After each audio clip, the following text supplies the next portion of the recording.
கர்த்தருக்கு ஸ்தோத்திரம்.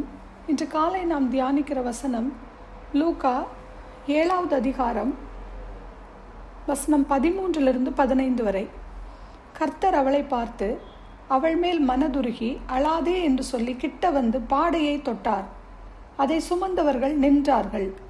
அப்பொழுது அவர், வாலிபனே எழுந்திரு என்று உனக்கு சொல்லுகிறேன் என்றார். மரித்தவன் எழுந்து உட்கார்ந்து பேசத் தொடங்கினான். அவனை அவன் தாயினிடத்தில் ஒப்புவித்தார். இந்த அற்புதம் நாயின் என்னும் ஊருக்கு போகிற வழியில் ஊரின் வாசலுக்கு சமீபித்த போது மரித்து போன ஒருவனை அடக்கம் பண்ணும்படி கொண்டு வந்தார்கள். அவன் தன் தாய்க்கு ஒரே மகனாயிருந்தான், அவளோ கைம்பெண்ணாய் இருந்தாள் என்று வாசிக்கிறோம்.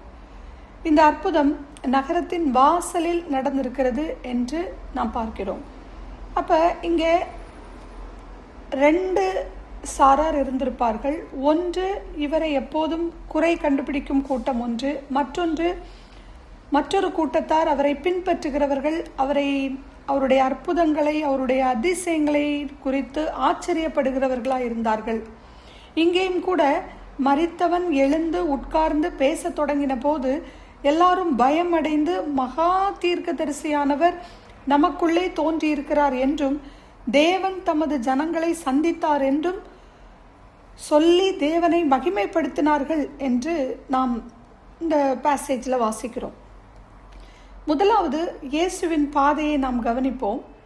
மறுநாளிலே என்று தொடங்குகிறது. அதாவது முந்தைய வசனங்களிலே கப்பர்நகூமில் 100க்கு அதிபதியின் வேலைக்காரனை அவர் குணப்படுத்திய மறுநாள். இந்த அற்புதத்தையும் ஆல்ரெடி நம்ம தியானித்தோம். அந்த கப்பர்நகூமில் 100க்கு அதிபதியின் வேலைக்காரன் அந்த குணமடைந்தது ஒரு வார்த்தை மூலமாக, அந்த காரியங்களை நாம் ஆல்ரெடி நம்ம தியானித்தோம். அந்த சம்பவத்திற்கு பிறகு இந்த காரியம் நடக்கிறது. அவர் நாயின் என்னும் ஊருக்கு போனார். வேதாகமத்தில் வேறு எங்கும் குறிப்பிடப்படாத ஒரு சிறிய ஒரு கிராமமாக இருக்கிறது. ஊர் என்றுதான் கொடுக்கப்பட்டுள்ளது. இது இயேசுவின் பார்வைக்கு வந்தது.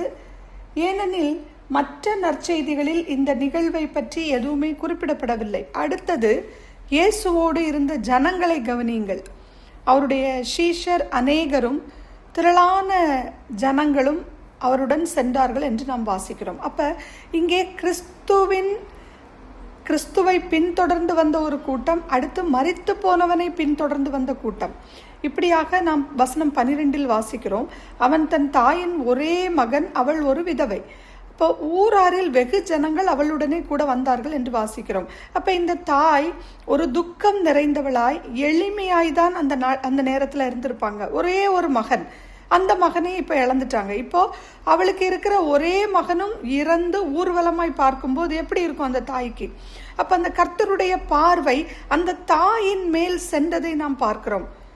இயேசு கிறிஸ்து அங்கே எப்படியாக அந்த இடத்துல ஒரு வாலண்டியராக அந்த இடத்துல அவர் கடந்து சென்றிருக்கிறதை நாம் பார்க்க முடிகிறது.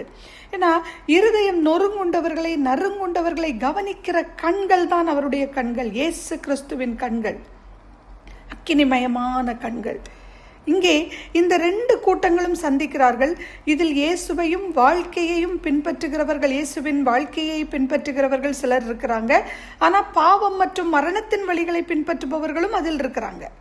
அப்போ அவர்களின் பாதை அவர்களை நேராக பாவத்துக்கு தான் அழைத்து செல்லும்.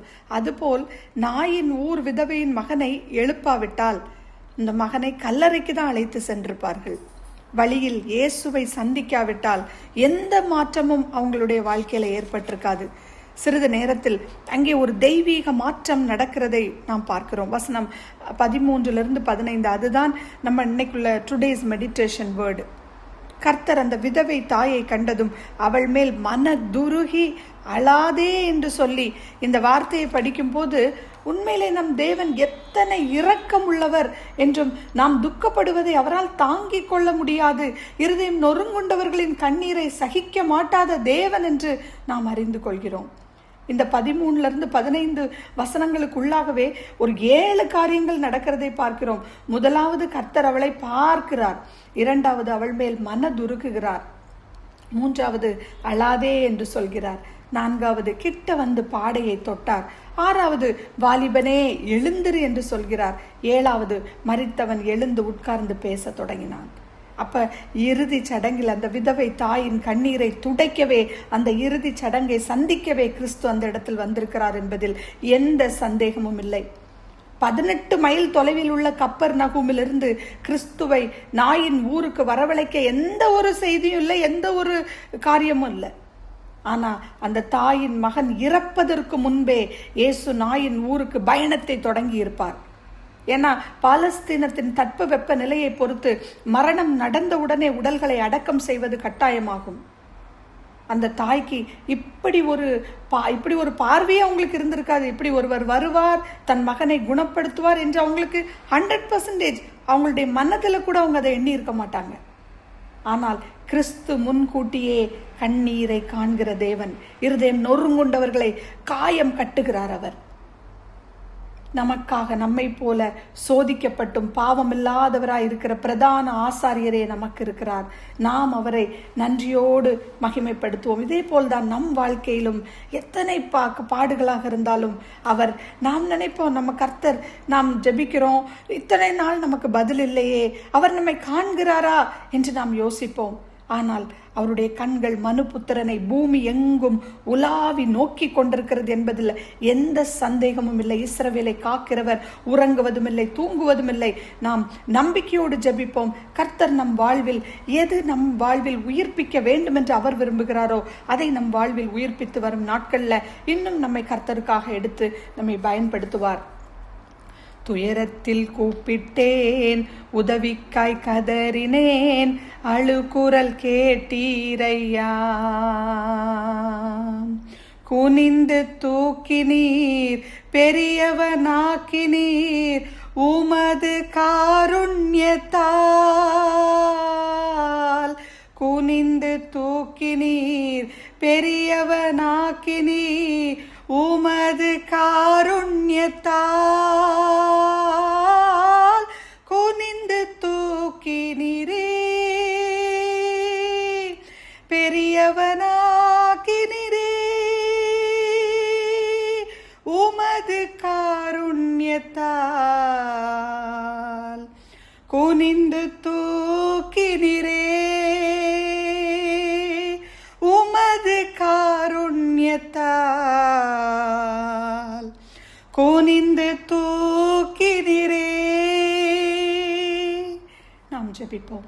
லவ்விங் கிரேஷியஸ் ஹெவன்லி ஃபாதர், துயரத்தில் நாங்கள் கூப்பிடும் போதெல்லாம், உதவிக்காய் கதறும் போது அழுகுரல் கேட்கிற தேவன் நீர் ஒருவர் மாத்திரமே அப்பா. எங்களுடைய அழுகையை மேபி பூமியில் உள்ள மனிதர்கள் வெறுக்கலாம். ஆனால் உங்களுடைய கண்கள் பூமி எங்கும் மனுபுத்திரனை அப்பா உலாவி நோக்கி கொண்டிருக்கிறதற்காக உமக்கு நன்றி ராஜா. எங்களை உள்ளங்கைகளில் வரைந்திருக்கிறீங்கல்ல அப்பா. Sometimes delayed also is an answer அப்பா.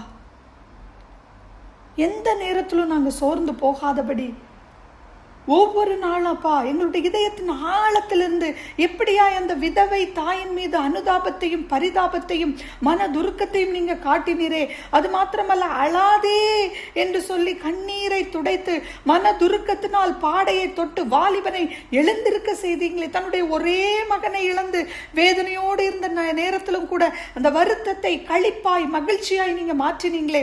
உங்களுடைய வல்லமை உள்ள வார்த்தைக்கு எல்லோரும் பயமடைந்து இவர் மகா தீர்க்கதரிசியானவர் நமக்குள்ளே தோன்றி இருக்கிறார் என்று வலிமை மிக்க மரணம் கூட உமக்கு முன்பாக பயந்து நடுங்கியதே. உமக்கு நன்றி ஆண்டவரே. பரிசுத்த ஆவியான தேற்றவாளனை உமக்கு பதிலாக நீர் எங்களுக்கு தந்து கொண்டு போயிருக்கிறீரே. உம் வார்த்தைக்கும் வல்லமைக்கு கட்டுப்படாதது இந்த உலகத்தில் எதுவுமே இல்லை அப்பா. மரித்தவன் எழுந்து உட்கார்ந்து பேச வைத்தீர் என்றால் இது போல் ஸ்பிரிச்சுவலி எங்க இன்னர் வாழ்விலே ஆத்துமா ஆவி ஆத்துமா சரீரத்துல எந்த காரியம் எங்களுக்குள்ள உயிரற்று இருக்கிறதோ அந்த காரியத்தை உயிர்ப்பித்து உம்மை கண்டு பிரமிக்கும் அந்த தெய்வ பயத்தை நீங்க எங்களுக்குள்ளே தாங்கப்பா. இந்த நாள் முழுவதும் அப்பா அந்த வசனங்கள், இந்த அதிகாரங்கள் எங்களோடு தெளிவோடும் அதிகாரத்தோடும் எங்களுக்கு பேசட்டும் அப்பா. கேட்பதோடு மாத்திரமல்லாதபடி அப்பா அந்த வசனங்கள் உள்ள ஆழமான கருத்துக்களை, வசனங்கள் உள்ள சத்தியத்தை அறிவீர்கள், சத்தியம் உங்களை விடுதலை ஆக்கும் என்பது போல, குமாரன் விடுதலை ஆக்கினால் மெய்யாகவே விடுதலை ஆவீர்கள் என்பது போல, விடுதலையை, உயிரற்று கிடக்கும் இந்த சரீரங்கள்ல விடுதலையை நாங்கள் ஒவ்வொருவரும் பெற்றுக்கொண்டு விடுதலையோடு உம்மை ஆராதித்து மற்ற மக்களுக்கு அந்த விடுதலையை நாங்கள் எடுத்து சொல்ல நீங்க எங்களை பலப்படுத்துங்க, பக்குவப்படுத்துங்கப்பா. காத்துக்கொள்ளுங்க, பொறுப்பெடுத்துக் கொள்ளுங்க அப்பா. அந்த வசனங்களை இன்னும் ஆராய கிருபை தாங்கப்பா. இன்னும் வசனங்களோடு எங்களோடு தெளிவோடும் அதிகாரத்தோடும் எங்களுடைய இருதயங்கள் அது கிரியை செய்யட்டும். 1 30 60 100 அது பலனை தரட்டும் என்று துதிக்கிறேன். இயேசு கிறிஸ்துவின் இனிதான நாமத்தில் துதிக்கிறேன் எங்கள் ஜீவனுள்ள நல்ல பரமபிதாவே, ஆமேன்.